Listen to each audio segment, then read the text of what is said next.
Hello and good day. Presenting Motivational and Inspirational Quotes by my favorite pastor in the world, Joel Osteen. Here are now 5 more quotes, 666 through 670. Let's get started with number 666. When you understand that everything serves God's plan, you won't be frustrated by things that are unfair, stressed over things you don't like, upset because it's taking too long. 667.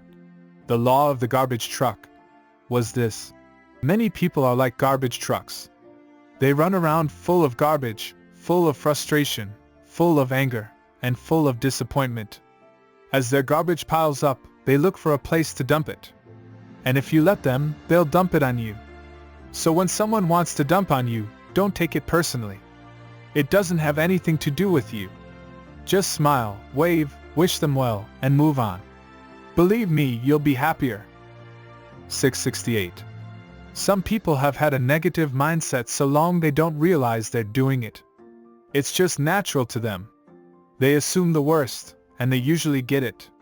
They expect people to be unfriendly, and people usually are. I know a lady who has been through a lot of negative things in her life, and it was like she was on autopilot. She expected people to hurt her, and they usually did. She expected people to be dishonest, and they usually were. She expected to get laid off from her job, and eventually she did. Her expectations were drawing in all the negative. One day she learned this principle and she started anticipating different things. She waited for the best instead of the worst. She expected to get good breaks. She expected people to like her. Today it's totally turned around. She's living a victorious life. 669. A lot of people rely on yesterday's attitude, or last week's attitude, or last year's attitude. That thing is old and stale. Start putting on a fresh, new attitude every morning. Get your mind going in the right direction. Develop the habit of living in a positive mindset. This is what the Bible's Daniel did. The scripture says he had an excellent spirit. He was a cut above. He stood out in the crowd. How did he do it? Every morning he got up early, opened his window, and thanked God for the day. He thanked God for his goodness, and thanked him that he was well able. He was putting on that fresh new attitude, setting his mind for victory. Daniel was serving the king in a foreign land, when the king issued a decree that no one could pray to any god except the king's God. If they did, they would be thrown into a lion's den. That threat didn't stop Daniel. He got up every morning and kept praying to Jehovah. Daniel's enemies told the king, who had already issued the decree. He loved Daniel, but he couldn't go back on his word. Daniel said, "Don't worry, king, I'm going to be fine. The God I serve is well able to deliver me." That's what happens when you start the day off in faith, thinking positive thoughts on purpose.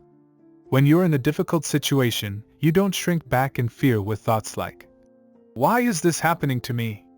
Instead, you rise up in faith and say, "My God is well able. I'm armed with strength for this battle. I can do all things through Christ. If God be for me, who dare be against me?" The authorities threw Daniel into the lion's den with more than 100 hungry lions. Everyone expected Daniel to be eaten in a few minutes. But when you have this attitude of faith, God will fight your battles for you. God sent an angel to close the mouths of the lions. The king came by the next morning, and there was Daniel lying on the grass resting.